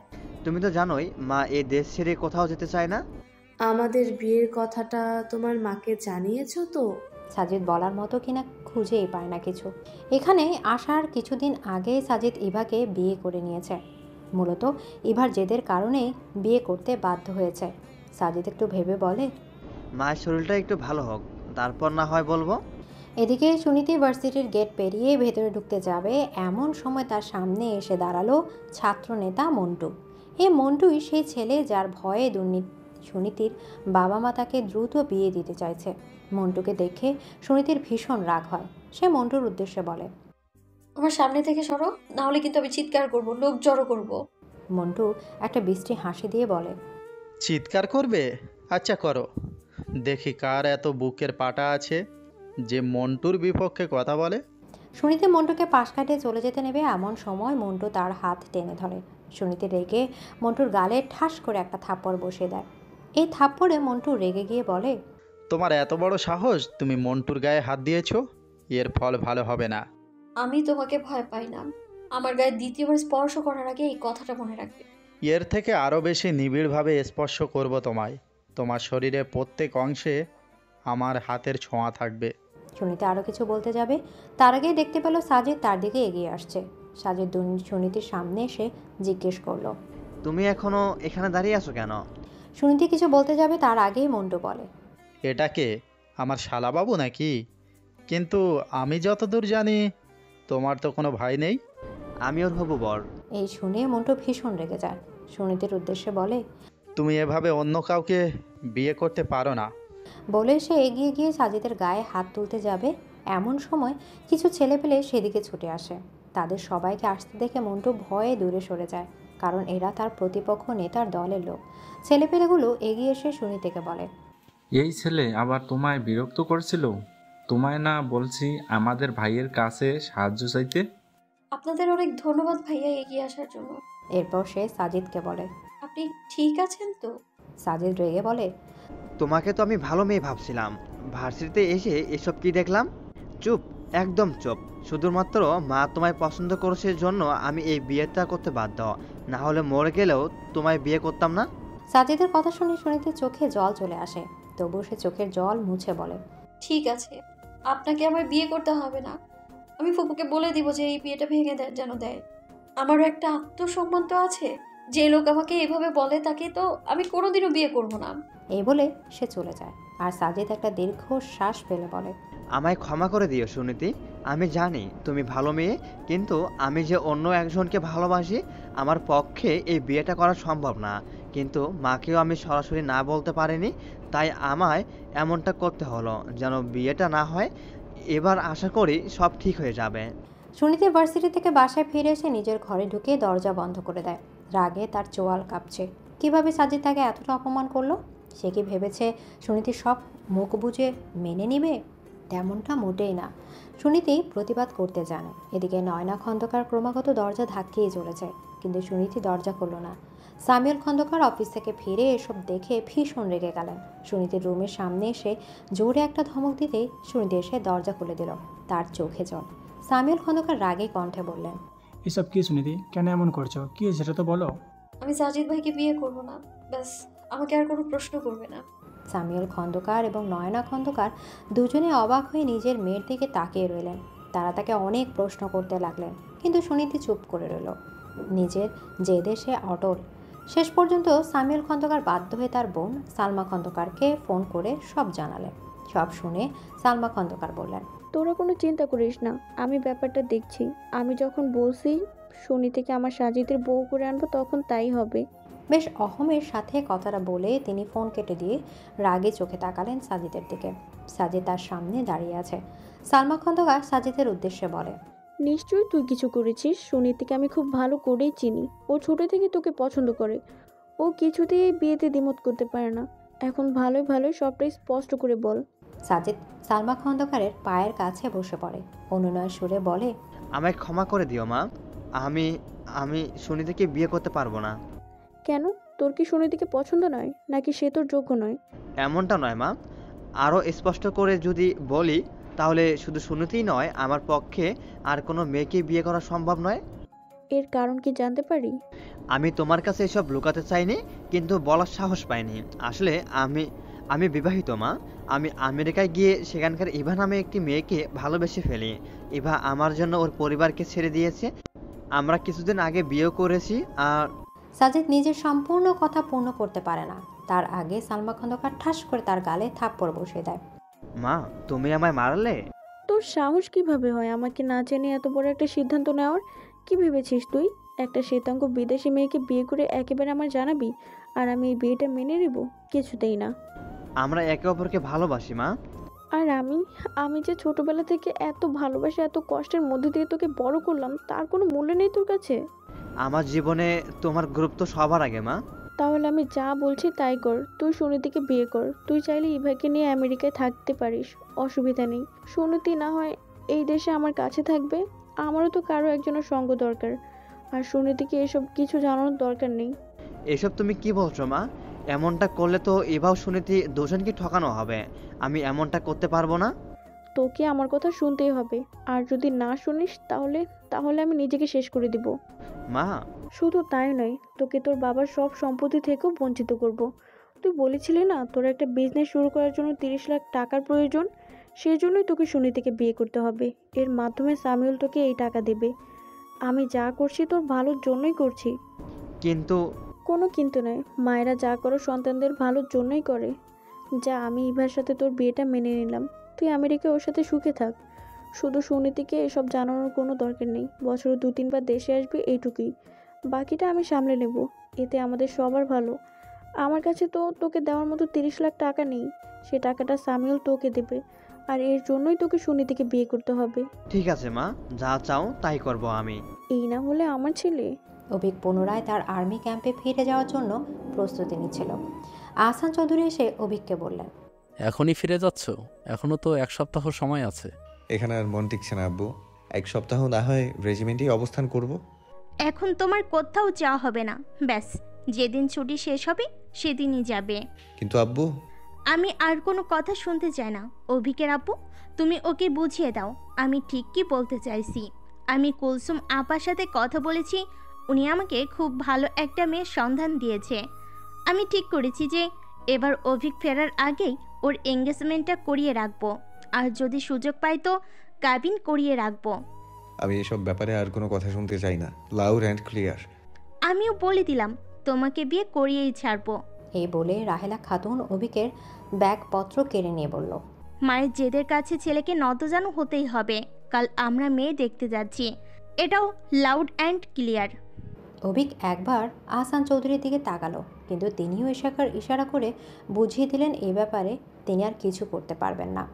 অভিক একটা দীর্ঘশ্বাস ফেলে বলে, ঠিক আছে, মেয়ে না হয়ে দেখতে যাব, কিন্তু বিয়ের প্রতিশ্রুতি আমি দিতে পারছি না। আহসান চৌধুরী বিড়বিড় করে বললেন, তোমার প্রতিশ্রুতির থেকে আল্লাহর ইচ্ছাটাই বেশি কার্যকর। তিনি যদি চান তাহলে তোমার অবিবাহিত তকমা খুব শীঘ্রই মিটবে। সুনীতির সামনে এসে দাঁড়িয়েছে সাজিদ। সালমা খন্দকার রাগী কণ্ঠে সাজিদকে বলছে, সব কিছুর জন্য সুনীতির কাছে ক্ষমা চা। সকালের ঘটনার জন্য আমি অন্তরস্থল থেকে দুঃখিত। আমার উচিত হয়নি তোমায় ওভাবে বলা। আসলে তখন ওই ছেলেটাকে তোমার এত কাছে দেখে আমি নিজেকে সামলাতে পারিনি, রেগে এত কিছু বলে ফেলেছিলাম। আপনি যা বলেছেন তা অত্যন্ত অপমানজনক। আমি এত কিছুর পর আপনাকে ক্ষমা করতে পারি না। তোর কাছে হাত জোর করে ক্ষমা চাইছি সাজিদের হয়ে। দয়া করে তুই এসব মনে রাখিস না। আমার অনেক স্বপ্ন, তোকে নিজে ঘরে বউ করব। আমার এই স্বপ্নটা নষ্ট করিস না। বলেই তিনি কান্নার ভান করলেন। সালমা খন্দকারের কান্না দেখে সুনীতির মন গলে গেল, তাই সে বলল, তুমি এভাবে কেঁদো না ফুপু। এই বলে সে সাজিদের দিকে তাকিয়ে বলল, শুধুমাত্র ফুপুর কথা ভেবে আমি আপনাকে ক্ষমা করলাম, কিন্তু দ্বিতীয়বার এমন করার কথা ভাববেন না আপনি। আমার বাবা মা আমায় উঁচু মাথায় আত্মসম্মান নিয়ে বাঁচতে শিখিয়েছেন, তাই নিজের সম্মান লঙ্ঘিত হয় এমন কিছুতেই আমি সমর্থন করব না। বলেই সুনীতি একবার সাজিদ আর একবার নিজের ফুফুর দিকে তাকিয়ে চলে গেল। সালমা খন্দকার স্বস্তির নিঃশ্বাস ফেললেন। চারিদিকে বিয়ের ধুম লেগেছে যেন। সাজসজ্জায় উজ্জ্বল পুরো চৌধুরী বাড়ি, কেননা আগামীকালই সাজিদ ও সুনীতির বিয়ে। সাজিদকে 2 দিনের মধ্যে আমেরিকা ফিরে যেতে হবে, ঠিক সেই কারণে তাড়াহুড়ো করে বিয়ের দিন তারিখ এগিয়ে আনা হয়েছে। এর মধ্যে যতটা পারা যায় ঠিক ততটা আয়োজন করা হচ্ছে। সাগর মলিন চোখে সর্বটা পর্যবেক্ষণ করছে। চোখের পলকেই অনেক বড় সিদ্ধান্ত নিয়ে নেওয়া হয়েছে। সাগর বুঝতে পারছে না এত তাড়াহুড়ো কেন করা হচ্ছে। সেদিন সুনীতিদের বাড়ি থেকে ফেরার পর সালমা খন্দকার তড়িঘড়ি শুরু করেন বিয়ের, আর এখন তারই প্রস্তুতি চলছে। সাগরে কয়দিন তার নজর রেখেছে নিজের বড় ভাইয়ের ওপর, তার মধ্যে সন্দেহজনক কিছুই খুঁজে পায়নি। সাজিদের ফোনটাও তার কাছে দেখছে না। এই ব্যাপারগুলো সাগরকে অবাক করে দিয়েছে। এদিকে সালমা খন্দকার সাজিদের ফোন নিজের জিম্মায় নিয়ে রেখেছেন, কারণ তিনি এখন পুরোপুরি কাউকে ভরসা করতে পারছেন না। স্পষ্ট করে জানিয়ে দিয়েছেন বিয়ের আগে সাজিদ তার ফোন ফিরে পাবে না। সাজিদ প্রথমে আপত্তি জানালেও একসময় মেনে নিতে বাধ্য ছিল সে, কেননা সালমা খন্দকার আবারও তাকে ব্ল্যাকমেল করে। এদিকে সকাল থেকে সাজিদের ফোনে ইভার কল এসেছে, যা দেখে সালমা খন্দকার বিরক্ত। শেষে বাধ্য হয়ে ফোনটা বন্ধ করতে যাবেন, এমন সময় একটা মেসেজ দেখে চমকে উঠলেন। আশেপাশে তাকে কেউ আছে কিনা চেক করে মেসেজটা ডিলিট করে ফোন বন্ধ করে রাখলেন। এখন বেশ দুশ্চিন্তা শুরু হয়ে গেল তার। নিঃশ্বাস নিতেও কষ্ট অনুভব হচ্ছে। সব কিছু কি তাহলে তার নাগালের বাইরে চলে যাবে? এমনটা তিনি হতে দেবেন না। এক গ্লাস ঠান্ডা পানি খেয়ে তিনি বললেন, সাজিদকে এখন কিছু জানানো যাবে না। এই কথাটা জানলে হয়তো সাজিদ বেঁকে বসবে। আমাকে এই দিকটা সামলাতে হবে। সুনীতি পরনে কালো রঙের একটি লেহেঙ্গা, তার মা এটা তাকে এনে দিয়েছে। আগামীকাল যেহেতু বিয়ে, তাই আজ থেকেই খন্দকার বাড়িতে আনন্দ উৎসব শুরু করে দিয়েছে। সুনীতিও এসব কারণে অনেক খুশিতে সুনীতির মুখে হাসির রেখা প্রশস্ত হচ্ছে। যদিও সাজিদের ব্যবহারটা এখনও সে ভুলতে পারেনি, কিন্তু তবুও নিজের ভালোবাসার মানুষটাকে বিয়ে করতে পারায় সে বেশ খুশি। সুনীতি তার বাসার ব্যালকনিতে দাঁড়িয়েছিল। এমন সময় লক্ষ্য করে কেউ তার দিকে কিছু একটা ঢিলের মতো ছুঁড়েছে, যা তার পায়ের কাছে পড়ে আছে। সুনীতি নিচে তাকিয়ে দেখলো একটা কাগজ। সে এই কাগজটা হাতে তুলে নিল, অতঃপর দেখলো সেখানে লেখা আছে, তোমাকে আমি এত সহজে অন্য কারো হতে দেব না, আর যদি বিয়েটা অন্য কারো সাথে হয়েও যায়, বাসরটা কিন্তু আমার সাথেই হবে। এই চিঠি দেখে সুনীতি ভয়ে আটকে উঠল, কিন্তু সেই বিষয়ে কাউকে জানিয়ে এ খুশির পরিবেশ নষ্ট করতে চায়নি। তাই চিঠিটা ছিঁড়ে ফেলে দিল আর হাত জোর করে আল্লাহর কাছে প্রার্থনা করে বলল, আমাকে এই বিপদ থেকে রক্ষা করো আল্লাহ। ওই মন্ত্র যেন আমার জীবনে নতুন করে আর কোনো বিপদ আনতে না পারে। সুনীতি এসবে ভাবছিল, এমন সময় তার মা নয়না খন্দকার এসে বলে, মামুনি, তুমি এখানে দাঁড়িয়ে কি করছো? নিচে সবাই তোমার জন্য অপেক্ষা করছে। সুনীতি আচমকা নিজের মাকে জড়িয়ে ধরে। নিজের মেয়ের আচমকা এমন আলিঙ্গনে থমকে গেলেন নয়না খন্দকার। সুনীতির চোখে জল। কিছু কি হয়েছে মামুনি? তুমি এভাবে কাঁদছো কেন? সুনীতির ইচ্ছা করছিল তার মাকে সব খুলে বলতে, কিন্তু সে তাদের আর কোনো দুশ্চিন্তা দিতে চায় না। তাই বলে ওঠে, তোমাদেরকে ছাড়া আমি কিভাবে থাকবো? আমার যে ভীষণ কষ্ট হবে।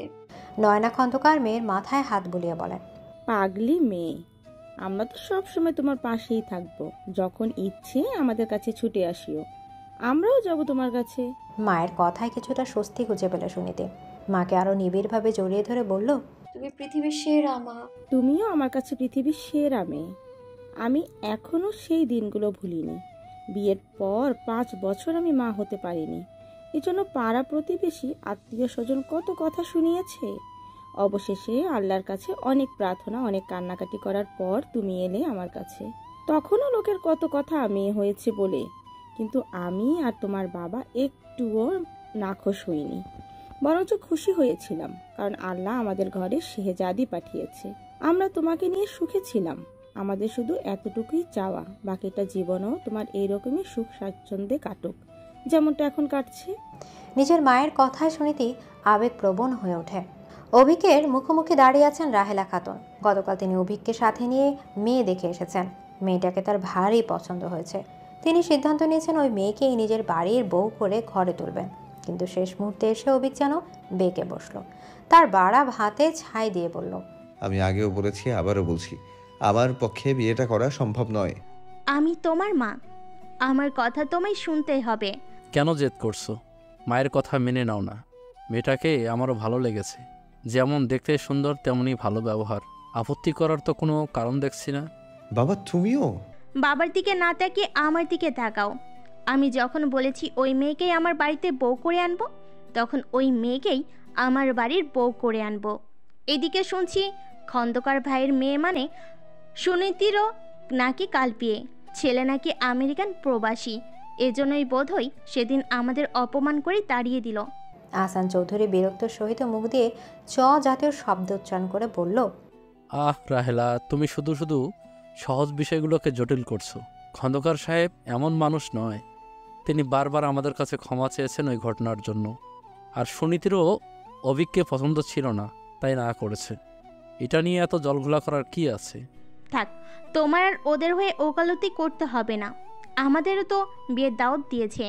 আমিও কাল গিয়ে দেখব কেমন ছেলেকে পছন্দ করেছে ওই মেয়ে, যে আমার ছেলের থেকে কোন দিক থেকে এগিয়ে। অভিক এসব কথা শুনে বিরক্ত হচ্ছিল, তাই সে জলদি স্থান ত্যাগ করলো। তার চোখের সামনে হঠাৎ করে সুনীতির চেহারা ভেসে উঠল। অভিক বুঝল না এর কারণ কি।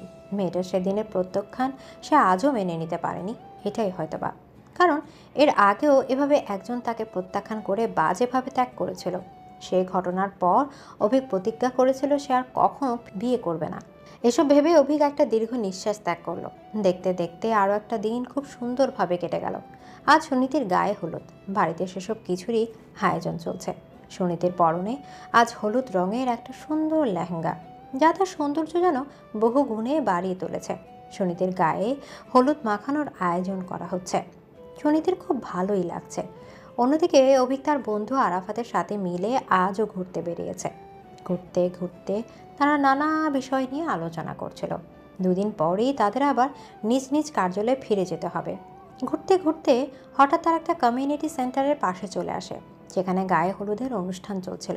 হঠাৎ করে কয়েকজন তরুণ তরুণী একে অপরকে হলুদ মাখানোর জন্য একে অপরের পিছে পড়ে যায়। একজন তরুণ বাঁচার জন্য অভিকের পেছনে এসে আশ্রয় নেয়। ঠিক এমন সময় ভুলবশত অভিকের গায়ে হলুদ লেগে যায়, যা দেখে অভিক রেগে বলে, what the hell, damn it. Abhik চোখ রাঙিয়ে তাকাতেই ছেলেটি চুপ হয়ে যায়। এদিকে আরাফাত ঠাট্টা করে বলে, কি ব্যাপার বন্ধু, তোর গাল তো দেখি হলুদে হলুদাবু হয়ে গেছে। তোর বিয়ের ফুলও কি তাহলে ফুটতে চলেছে? অভিক এবার রাগে আরাফাতের একটা গাঁটটা মারে। অতঃপর বলে, এসব আমার জন্য না। সেটা তো সময়ই বলবে। এদিকে সুনীতি আয়নায় দাঁড়িয়ে নিজেকে দেখছে। হলুদ লেহেঙ্গার সাথে হলুদ মাখা গায়ে তার সৌন্দর্য যেন কয়েক গুণ বৃদ্ধি পেয়েছে। সুনীতির একটু লজ্জাও লাগলো। এমন সময় সালমা খন্দকার এসে তার পিঠে হাত রেখে বলে, তোকে আজ কত সুন্দরী না লাগছে। আমার সাজি যখন তোকে বউ সাজে দেখবে তখন তো চোখই ফেরাতে পারবে না। সুনীতির লজ্জার পরিমাণ আরও বাড়ল। সালমা খন্দকার নিজের কিছু গহনা সুনীতিকে দিয়ে বলেন, এসব পরে তুই তৈরি হয়ে নিবি। এসবের কি দরকার ছিল ফুপু? এগুলো আমার পরিবারের ঐতিহ্যবাহী সব গহনা। আমার শাশুড়ি আমাকে দিয়েছিল, আর আজ আমি তোকে দিলাম। সুনীতি আর কিছু বলল না। সালমা খন্দকার সুনীতির রুম থেকে বাইরে এসে সাজিদের ফোনটা বের করে একবার তাকিয়ে বলেন, আর কোনো ঝামেলা না হলেই হয়, ভালোই ভালো বিয়েটা হলেই বাঁচি। এসব ভেবেই তিনি সামনের দিকে রওনা দেন। এদিকে সাজিদ গায়ে হলুদ সেরেমনির পর থেকে ইভার সাথে কথা বলার জন্য উদ্গ্রীব হয়ে গেছে। সালমা খন্দকার তার ফোন কেড়ে নেওয়ার 2 দিন হয়ে গেল। এই 2 দিন সাজিদ ইভার সাথে কোনোভাবে যোগাযোগ করতে পারেনি। না জানি ইভা কতবার তাকে ফোন করেছে। নিশ্চয়ই সাজিদকে ফোনে না পেয়ে অনেক দুশ্চিন্তা করেছে। সাজিদের এসব ভাবনার মাঝেই সাজিদের সামনে এসে দাঁড়ায় সাগর। সাগরকে দেখে সাজিদ বলে, তুই আমার রুমে কি করছিস? কেন, আমি কি তোর রুমে আসতে পারি না? সেটা আমি কখন বললাম? যাই হোক, বাদ দে, আয় একটা সেলফি তুলে। এসবের কোনো দরকার নেই। কেন দরকার নেই? আজ তোর বিয়ে। বিয়ের দিন মানুষ কত সেলফি তুলে, কত ফটোশ্যুট করে, আর তুই কেমন বেরসিক হয়ে বসে আছিস। আচ্ছা, তোর ফোনটা কোথায়? ফোন আছে কোথাও একটা, আমি খেয়াল করিনি। পরশু থেকে তোর হাতে ফোন দেখছি না। এমনিতেও সবসময় কারো না কারো কল আসতেই থাকে। তুই আমাকে জেরা করা বদ্ধ কর। আচ্ছা, করলাম না জেরা। আয় আমার ফোনে একটা সেলফি তুলবে। বলে সাজিদের সাথে একটা ছবি তুলল। তারপর সাজিদের দিকে একটা পাঞ্জাবি কুর্তা বাড়িয়ে দিল। বলল, এইসব পরে তৈরি হয়ে থাকিস। আম্মু তোকে দিতে, তোকে পড়তে বলেছে। আম্মু কোথায় রে? আম্মুর সাথে একটু আর্জেন্ট কথা ছিল। আম্মু তো সুনীতি আপুদের বাসায়। ও আচ্ছা, তুই যা, আমার একটু রেস্টের প্রয়োজন। ঠিক আছে, তুই রেস্ট নে, আমি যাচ্ছি। আর হ্যাঁ, তোর ফোনটা কোথায় আছে একটু খুঁজিস।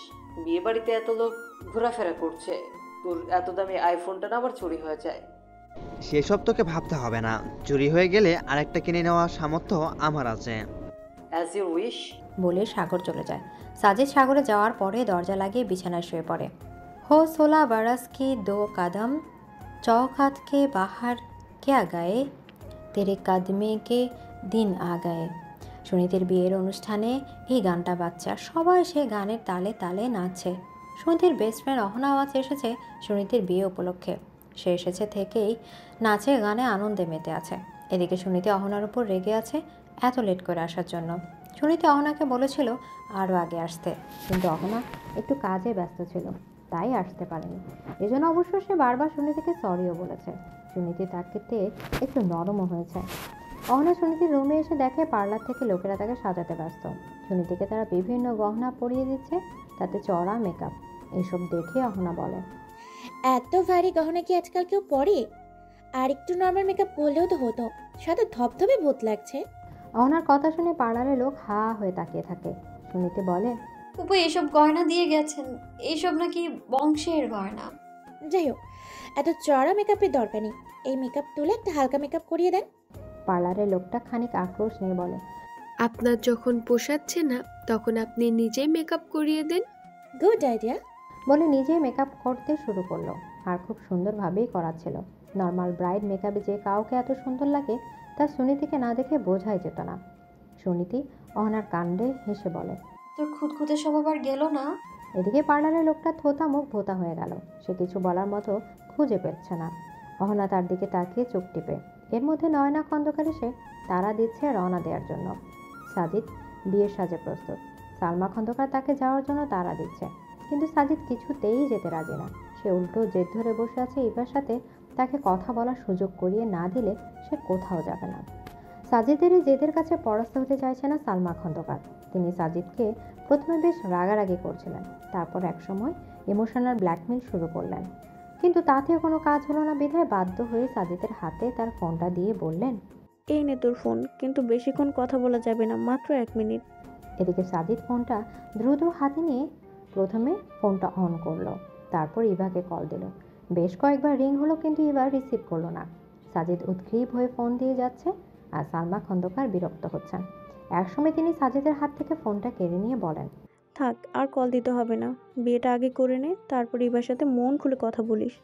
এমনটা হয় না আম্মু। আমি ইভাকে অনেক ভালোবাসি, ওকে বিয়ে করেছি আমি। ও এক মুহূর্ত আমার সাথে কথা বলতে না পারলে ছটফট করে, আর 48 ঘন্টা থেকে ওর সাথে আমার কোনো যোগাযোগ নেই। ও নিশ্চয়ই দুশ্চিন্তায় পাগল হয়ে গেছে। ইভা পাগল হয়ে গেছে কিনা জানি না, কিন্তু আমি এটা বলতে পারি তুই একটা বদ্ধ পাগল হয়ে গেছিস। বিয়ে করতে কত সময় লাগবে? বিয়ের 2 দিন পর তো আমেরিকা চলেই যাচ্ছিস, তখন যত ইচ্ছা হয় কথা বলে নিস। সাজিদ তবুও মানতে চায় না। শেষ পর্যন্ত সালমা খন্দকার বলেন, পাগলামি বন্ধ করে জলদি আমার সাথে চল। তোর সব প্রয়োজনীয় কাগজপত্র কিন্তু আমার জিম্মায়। যদি আজ তুই বিয়েটা না করিস তাহলে কিন্তু সেসব তুই পাবি না, এমনকি তোর ফোনটাও না। তারপর দেখি তুই কিভাবে আমেরিকায় যাস আর কিভাবে ইবার সাথে যোগাযোগ করিস। আম্মু, তুমি আমায় হুমকি দিচ্ছ? হুমকি না, সতর্কবার্তা। এখন ভেবে দেখ তুই কি করবি। সাজিদ নিশ্চুপ। সালমা খন্দকার চলে যান। এরপর দরজার আড়াল থেকে বেরিয়ে আসে সাগর। সাজিদকে উদ্দেশ্য করে বলে, আমি কি শুনলাম এসব? সাগর ভাই, আমার পরিস্থিতি বোঝার চেষ্টা কর। আমি কিছুতেই তোকে আর আম্মুকে সুনীতি আপুকে ঠকাতে দিব না। আমি সবাইকে সবটা বলে দিব। তুই এমন কিছু করবি না? করব। আমি কখনো এমন জঘন্য অন্যায় মানব না। তোর লজ্জা করে না? তুই বিবাহিত হয়ে আবার বিয়ে করতে চাস, দুটো মেয়ের জীবন নষ্ট করতে চাস? আমি এক্ষুনি সবাইকে ফোন করে সব বলে দিব। সাগর কাউকে কিছু বলতে যাবে তার আগে সাজিদ তার ফোন কেড়ে নিয়ে ঘরের বাইরে এসে দরজায় তালা মেরে দেয়, যার ফলে সাগর সেই রুমে বন্দি হয়ে যায়। সাগর দরজা ধাক্কাতে থাকে, কিন্তু কোনো লাভ হয় না। সাজিদ তাকে এই অবস্থায় দেখেই সুনীতিদের বাড়ির উদ্দেশ্যে বরের সাজে রওনা হয়।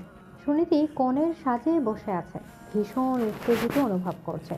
এমন সময় বর এসে গেছে শুনে তার হৃদস্পন্দন গতি যেন দ্বিগুণ হলো। অহনা সুনীতির উদ্দেশ্যে বলল, কি ব্যাপার, রাহা নেই যাতা? বলেই হাসতে লাগলো। এদিকে সুনীতির লজ্জার ভালো লাগার অদ্ভুত অনুভূতিকে হারিয়ে গেল। সুনীতি ভাবতে লাগলো কিছুক্ষণ পর সে সাজিদের সাথে আজীবনের বন্ধনে জড়িয়ে যেতে চলেছে। এটা ভেবে সে অধর প্রসারিত করে হাসলো। অহনা সে হাসি লক্ষ্য করলো। আল্লাহর কাছে প্রার্থনা করলো যেন তার বান্ধবীর মুখে এই হাসি সব সময় বজায় থাকে, কোনোদিন যেন এই হাসি মলিন না হয়। সাজিদকে বিয়ের আসরে এনে বসানো হয়েছে। কিছুক্ষণ পরেই বিয়ের কার্যক্রম শুরু হবে। সামিউল খন্দকার ও নয়না খন্দকার উপস্থিত সকল অতিথিকে আমন্ত্রণ জানানোর এবং তাদের সাথে আলাপ করতে ব্যস্ত। আর সালমা খন্দকার গভীরভাবে পর্যবেক্ষণ করছেন সাজিদকে। তাকে কেমন জানি নিশ্চিন্ত লাগছে। এছাড়া তিনি সাগরকে আশেপাশে কোথাও দেখতে পাচ্ছেন না। এই বিষয়টা তাকে ভাবিয়ে তুলছে। সালমা খন্দকার এগিয়ে গিয়ে সাজিদকে জিজ্ঞেস করলেন, কি রে, সাগর কোথায়? ওকে তো আশেপাশে কোথাও দেখতে পাচ্ছি না। সাগরই তো তোর সাথে আসার কথা ছিল। সাজিদ থামছিয়ে যায় এই প্রশ্নে। ভীষণ উদ্বিগ্নতার সাথে তোতলাতে তোতলাতে বলে, সাগর তো আমার সাথে এসেছিল। দেখো, এখানে হয়তো আছে কোথাও। তোমার ছোট ছেলে কি চুপ করে বসে থাকার মানুষ নাকি? সাজিদের কথাটা সালমা খন্দকারের খুব একটা হজম হলো না। তিনি আশেপাশে সাগরকে খুঁজতে লাগলেন। সুনীতির বিয়ে উপলক্ষে আহসান চৌধুরী এবং রাহেলা খাতুনও উপস্থিত হয়েছেন দাওয়াত রক্ষার্থে। রাহেলা খাতুন চারিদিকে তাকিয়ে বলেন, অ্যারেঞ্জমেন্ট তো ভালোই করেছে। এখন একটু দেখি আমার হীরের টুকরো ছেলেকে না করে দিয়ে কেমন ছেলে ওরা পছন্দ করেছে। উফ রাহেলা, তোমাকে নিয়ে আর পারি না। এখনও তুমি এসব ভাবছো? এখানে এসেছো কোথায় নবদম্পতির বিয়ে দেখে তাদের সুখের সংসারের জন্য দোয়া করবে তা না। আমার দ্বারা এত ভালো মানুষই সম্ভব না। ওসব তোমার জন্য। আমার তো এখানে আসার ইচ্ছে ছিল না। নেহাত ওনারা বারবার করে বলেছিলেন, তাই ফেলতে পারিনি। এরই মধ্যে সামিউল খন্দকার আর নয়না খন্দকার এগিয়ে এসে তাদেরকে উষ্ণ অভ্যর্থনা জানায়। সামিউল খন্দকার বলেন, আপনারা আসায় আমরা খুব খুশি হয়েছি। আসুন, ভেতরে আসুন। যাচ্ছি। তা বর কোথায়? ওই তো বিয়ের আসরে বসে আছে। বর আমার বড় বোনের ছেলে, ওর সাথেই আমার মেয়ের বিয়ে ঠিক করেছি। ও আচ্ছা। রাহেলা খাতুন দ্রুত গতিতে সামনের দিকে এগিয়ে যেতে থাকেন। আহসান চৌধুরী বিব্রত বোধ করেন। হালকা হেসে তিনিও রাহেলা খাতুনের পেছনে পেছনে যেতে থাকেন। রাহেলা খাতুন বিয়ের আসরের সামনে এসে সাজিদকে খুঁটিয়ে খুঁটিয়ে দেখে বলেন, এই ছেলের থেকে তো আমার অভিক হাজার গুণ ভালো ছিল। হিরে ফেলে কাছের পেছনে ছোট আর কি। রাহেলা, তুমিও না? ওনারা যখন পছন্দ করেছেন তখন সব কিছু দেখেই পছন্দ করেছেন। তাছাড়া ছেলেটা আমেরিকায় সফটওয়্যার ইঞ্জিনিয়ারিং করে। ওর যোগ্যতা নিয়ে নিশ্চয়ই কোনো সন্দেহ নেই। মানুষ তো আমেরিকায় গিয়ে কম্পিউটারের দোকানে কাজ করলেও সবাইকে পরিচয় করিয়ে দেয় সফটওয়্যার ইঞ্জিনিয়ার। আমি কিছু বুঝি না নাকি? সবই ইউএসের সিটিজেনশিপ পাওয়ার ধান্দা। দোহাই লাগে রাহেলা, এসব কথা আর বলো না। আশেপাশে কত লোকের আনাগোনা, কেউ শুনে ফেললে কি ভাববে?